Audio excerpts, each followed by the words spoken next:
we'd like to introduce you to an idea that we call Disability News Network, or DNN. The idea behind DNN is to compile virus news stories of interest to the disability community.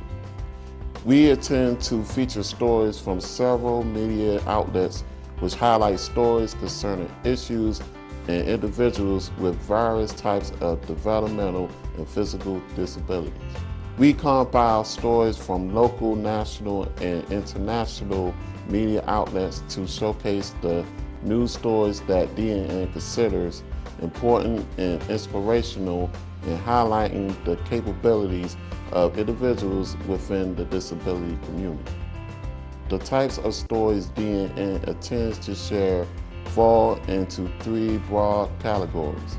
The first category includes general disability news stories of national significance regarding disabilities policy and political issues of importance for the disability community. The second category we call disability lifestyles, which focus on individuals with disabilities who make a positive impact on their communities and the world. The final category is disability sports, which covers everything from athletes with disabilities to events such as Special Olympics, Paralympics, among others. We believe that Disability News Network is a unique concept in aggregating disability news from a variety of sources, and hope that you enjoy this first edition of this show.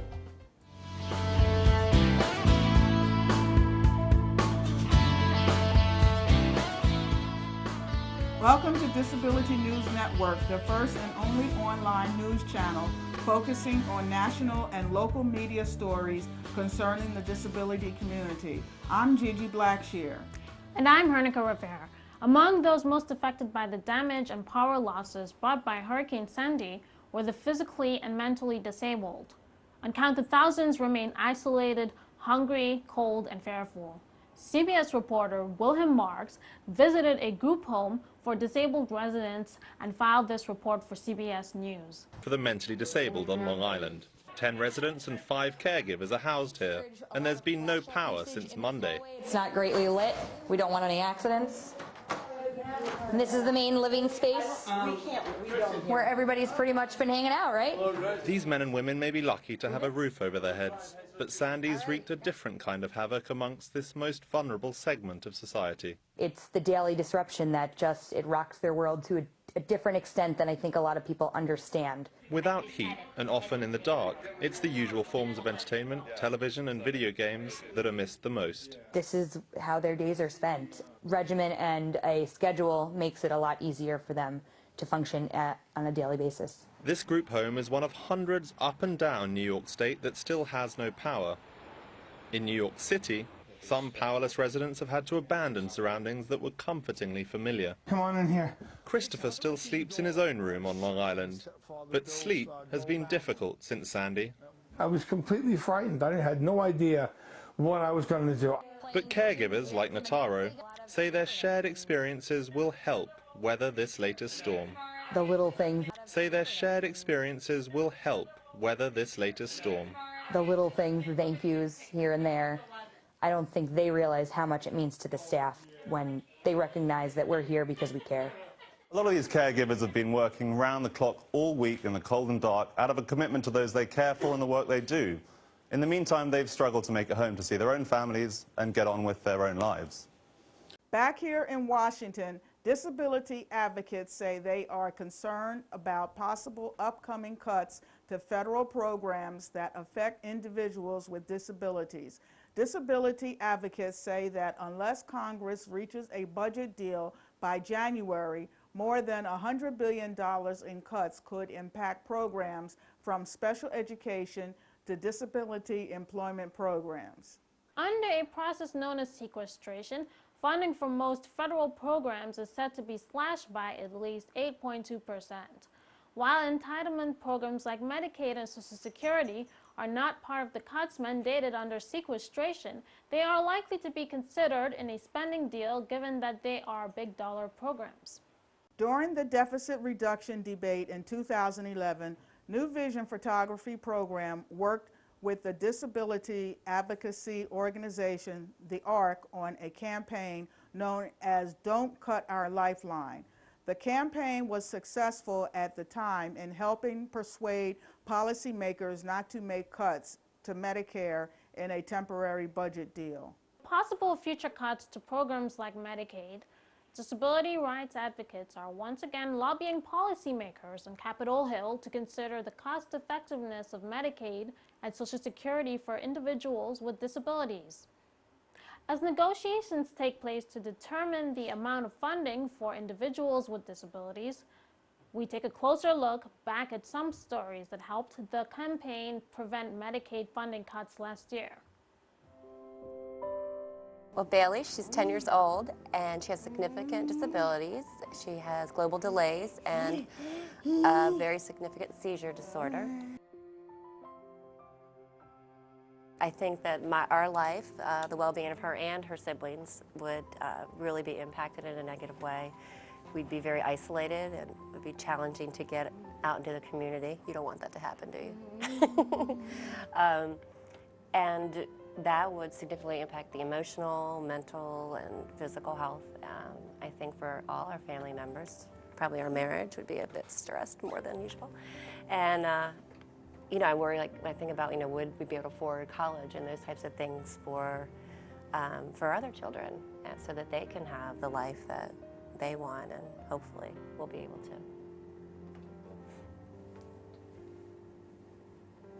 Grayson was born with tetralogy of Fallot with pulmonary atresia, and he started off in Cincinnati Children's Hospital, was there 6.5 months at birth, has had 3 major open heart surgeries, and he also has DeGeorge syndrome too, which affects different body systems, and his airway and heart are the only systems so far that we know that has been affected. I would be forced to quit my job. There would be no other people who are trained to take care of Grayson. His therapies, his special food that he gets, we would have the already hectic, stressful daily life would be increased dramatically for us.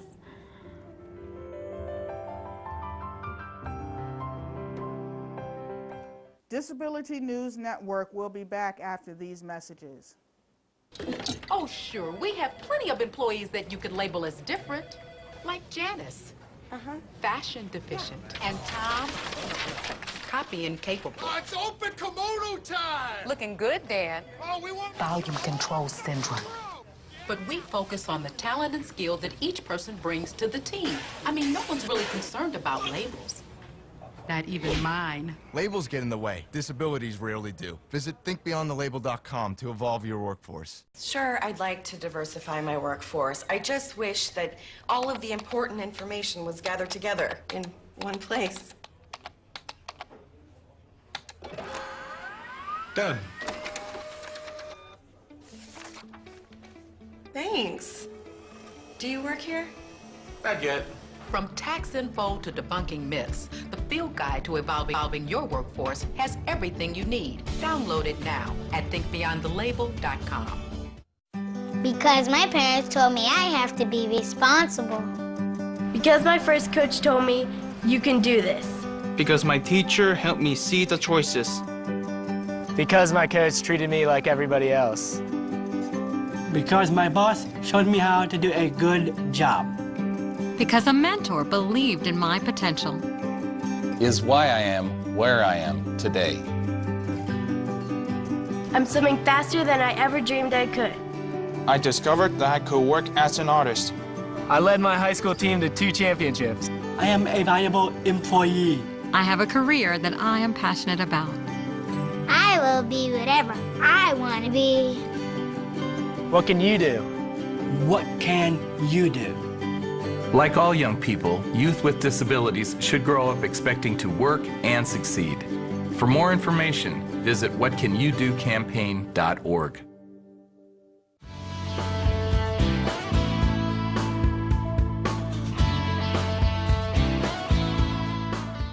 What do you do when life deals you a blow?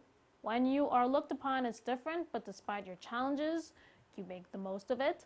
This is the story of Simona Tsori, a motivational speaker from Italy. Simona traveled to Africa to inspire others with her attitude. Willis Ruburu has this report from Kenya. As Simona Atroza walks through the airport terminus, one cannot immediately tell that she is disabled.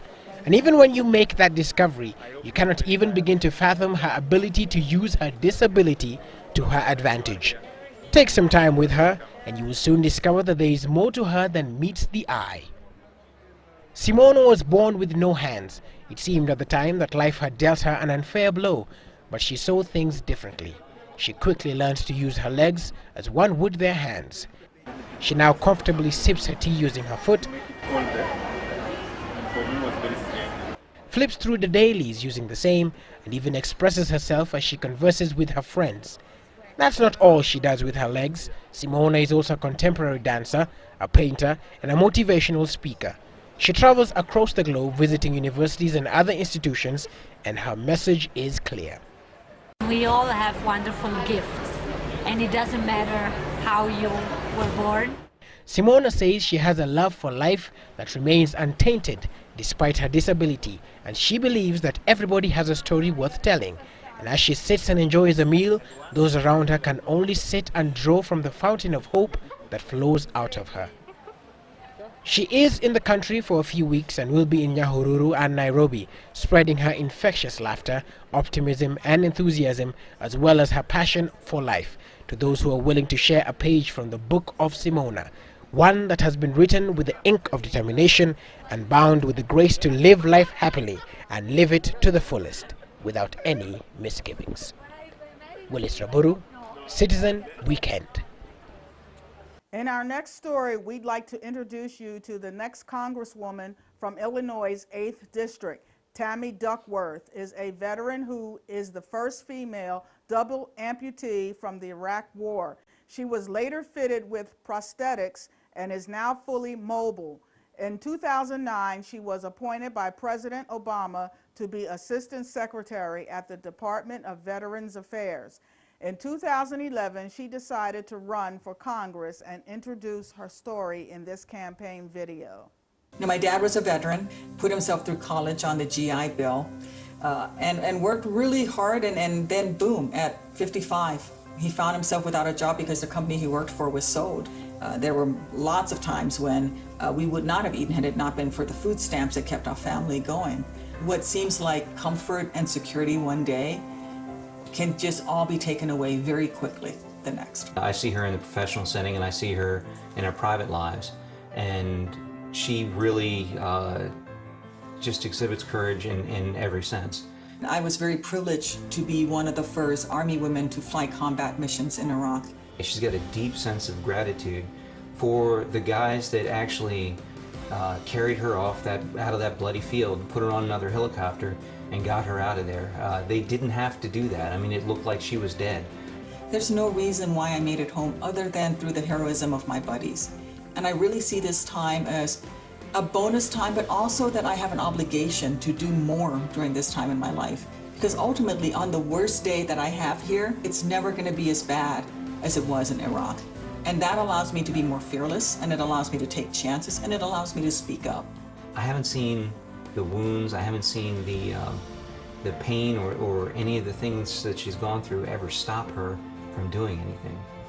I met Brian in ROTC. We were both cadets at the same time. He made some sort of a comment about women and their service in combat. There was this other cadet who made a disparaging comment about females. I must have glared at him, I guess. And I felt this glow on my cheek, and I turned and I looked, and there's this rather tall Asian woman with an M16 rifle, and she just did not look happy. So I went over and I offered to help her clean her rifle, which she already knew full well how to do. Girls gotta love a guy who comes and helps her clean her rifle. And he got my phone number after that. You know, I'm really grateful to President Obama for giving me the opportunity to serve in Washington at the Department of Veterans Affairs. It really allowed me to serve my buddies and fight for our vets, not just the ones who come home wounded, but those who come home and who just need a job or want to go back to school. You know, life isn't fair. And it's not government's job to make life fair. But government shouldn't hurt you, it should help you. So that if you're 55 years old like my dad and you lose your job, we should have programs and incentives out there so that small employers will hire you. So that if you need to be retrained, there are programs out there that will help you to find those new skills. You may not come from a wealthy family and have no idea how you're going to go to college, but there should be programs there that help you get that education that you need so that you have a shot at the American dream. Because if you're not willing to give up when life isn't fair, then we're not going to give up on you either.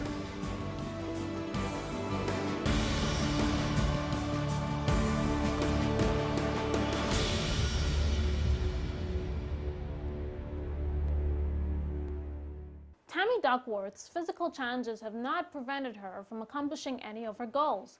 She continues to serve in the Illinois National Guard but has not flown an aircraft as a pilot since sustaining her injuries. A few years ago, she decided that she wanted to take up recreational flying. The Chicago Tribune produced a story on her efforts to accomplish this incredible feat.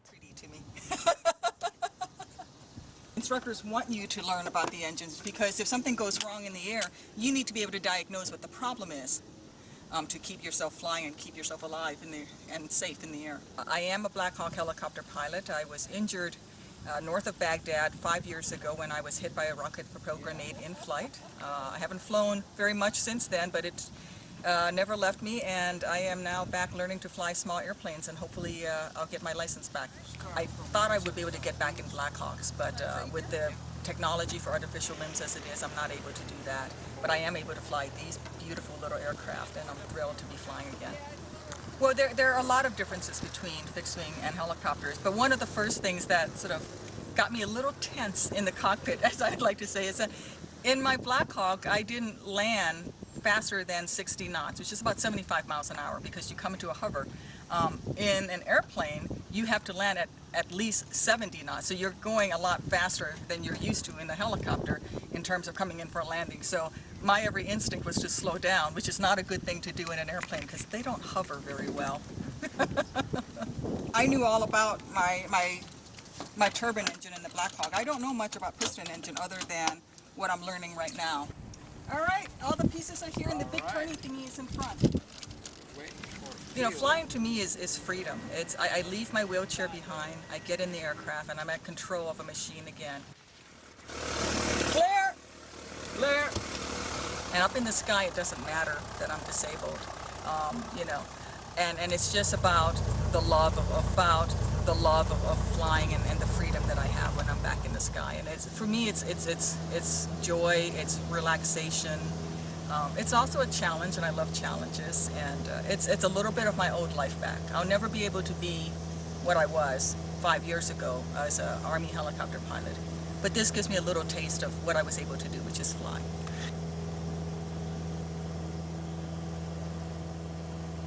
Disability News Network will be back after these messages.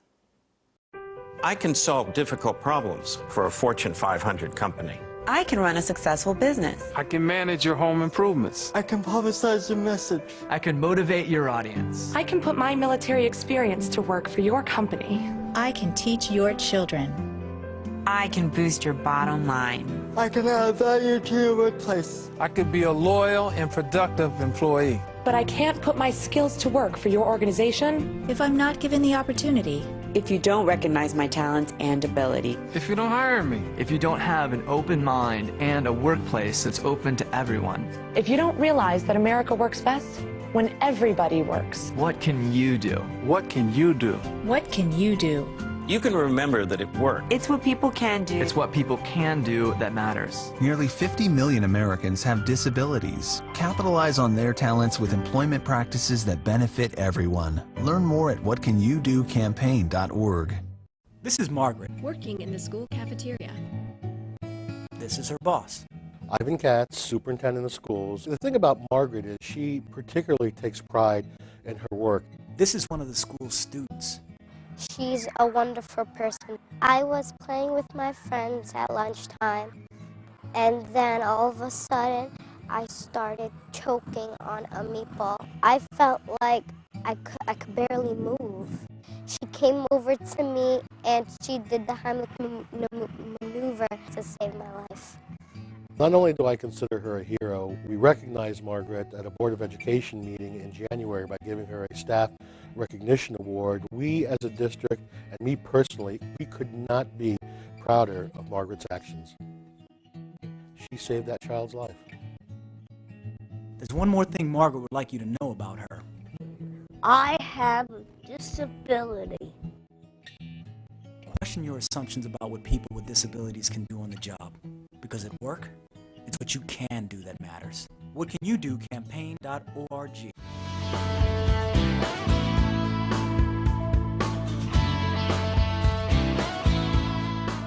Moving on to sports, there is a national nonprofit organization called Disability Sports USA, which operates in 38 states and organizes events for wounded veterans. Disability Sports USA also organizes events through its chapters in the states of Virginia and Maryland.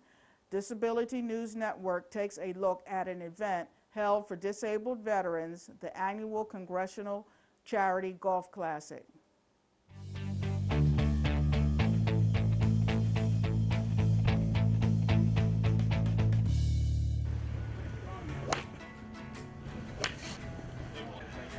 Well, Disabled Sports USA provides sports rehabilitation programs for the warriors that are coming back from Afghanistan and Iraq with severe, life-changing injuries.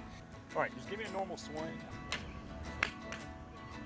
We made a pledge that every single wounded warrior that participated in our sports programs, all costs would be provided for them and a family member to participate. My name is Dean Schwartz. I was a specialist in the U.S. Army, retired now. My name is Matt Levine with the United States Army. I was an intelligence officer. Staff Sergeant Richard Arlen Pollock II and the United States Air Force. Doug Rink. I'm United States Air Force retired, Major. What we want to do is help those young men and women get back into life, believe in themselves again, regain their self-confidence. I was injured in 2007 and unfortunately last year I was in a wheelchair, so I just got to watch these guys. Rocket propelled grenade came in and hit my truck and it blew through my leg. I'm pretty much below the waist is all rebuilt with titanium rods and screws. I got hit in the head 35 times, fracturing my C6 and C7 vertebrae in my neck. It's very easy when you get traumatic injuries to just kind of wall yourself off from the world, but Disabled Sports particularly puts a smile on our face and gives us something to look forward to when things don't look necessarily so fun. I got called about, I think a year ago by Kurt Bauer, and he told me, he's like, hey, do you want to come play golf? I was like, absolutely. You know, the good thing about golf, it helps you have to remember exactly how far you hit a golf ball. And for me, I have to take notes, and that's an important step into recovery. Getting back out there, you know, being like a normal person again. For the Congress people to be out here, it shows a tremendous amount of support. Well, it really means saying thanks to many of our wounded warriors who are willing to fight, who are willing to sacrifice, who have put up a lot of the challenges and left home for us. We're rallying around such an important cause. What Disabled Sports USA is doing, it's what makes America great. The men and women that this charity benefits get up every single day and understand what they have in fact sacrificed for this country. It's not just playing golf, but Disabled Sports USA does some 20 sports for our disabled troops. Well, it's a great program because it sends a message not only of support but of respect that we're not going to forget the sacrifices you made for our country when you get back home. And we're going to help you rebuild your life and give you the opportunity to play sports. And so it's just a great program. We'd like to make sure that organizations like Disabled Sports USA and those that are trying to help our wounded warriors really have a chance. Ting is very proud to be associated with Disabled Sports USA. I mean, what they're doing for the disabled vets is just truly amazing. I can't say enough for the support that we've received from corporate America because they have enabled us, Disabled Sports USA, to meet our promise to our wounded warriors. DSUSA came in and showed me that everything I did before was still possible to do after my injury.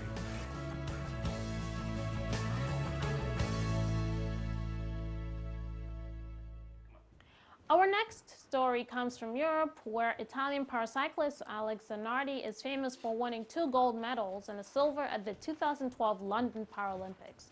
He also has a background as a Formula One race car driver until he was injured in a racing accident 11 years ago that resulted in the amputation of his legs. Zanardi's disability, however, did not prevent him from excelling at a new sport, Paralympic hand cycling. To mark Zanardi's achievements, BMW painted a gold racing car and let Zanardi take it for a spin around a German racetrack. Zanardi recently spoke about his experience. First, let me say that sometime, and it's something that I've experienced myself recently, people stop me on the street, they don't know much about Paralympic sports, and they say, yeah, I know you're going to go to London and win everything, just because I'm Alex Zanardi. But this is, to a certain degree, I take this with a lot of pride, but I also know that it's not that simple, and it wouldn't have been that exciting for me if it was easy to do. Almost 3 years, of course, made me and will make me enjoy this day probably much more than it would have 3 years of passion for this sport, and having been away from it for now almost 3 years, of course, made me and will make me enjoy this day probably much more than it would have 3 years ago. So I'm very, very excited. The car looks beautiful, and painted like that, it's gorgeous. Over in Belarus, blind soccer players have been part of the Paralympics since 2004. Our next story comes courtesy of England's Guardian newspaper. Is made up entirely of blind players, and we think you'll agree their skill is impressive. Some lost their eyesight in childhood, while others became blind from illness or injury. Blind football has been a Paralympic sport since 2004. The five-a-side games feature 4 blind players and a seeing goalkeeper on each team. Team members wear eye masks to protect their faces from other players' fingers and use a specially designed ball. What makes this ball special is that it has small boxes inside filled with metal pellets, and they make noise like this.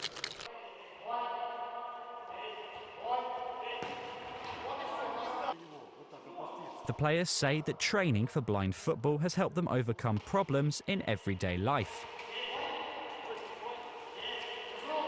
Футбол это все. В данной ситуации лично Soccer is everything. In this situation, because I have eyesight problems, soccer helps me a lot in my everyday life.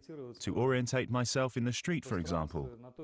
So to hear the sound of the ball and to hear and to find my way while walking, or to orientate myself with a car driving past, or to sit down in a bus, it really helps. в автобус пересесть, это все-таки помогает. Disability News will be back after this message.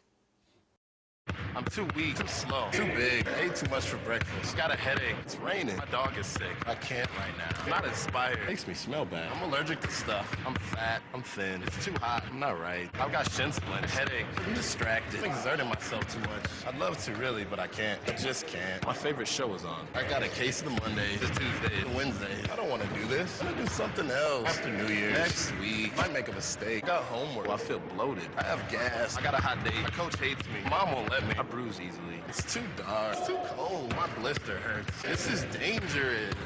Sorry, I don't have a bike. I didn't get enough sleep. My tummy hurts. It's not in my jeans. I don't want to look all tired out. I need a better coach. I don't like getting tackled. I have a stomach ache. I'm not the athletic type. I want to get sweaty. I have better things to do. I don't want to slow you down. I have to do this? As soon as I get a promotion, I think I'll sit this one out. And my feet hurt.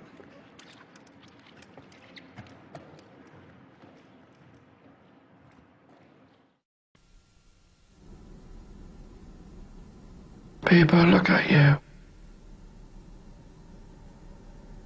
They stare. They all stare. They point at you. They shout things. They make you feel different.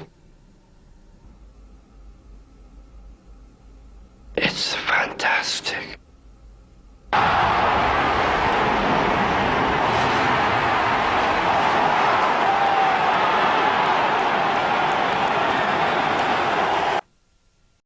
the time we have for now. We'll be back with more disability news stories in our next show.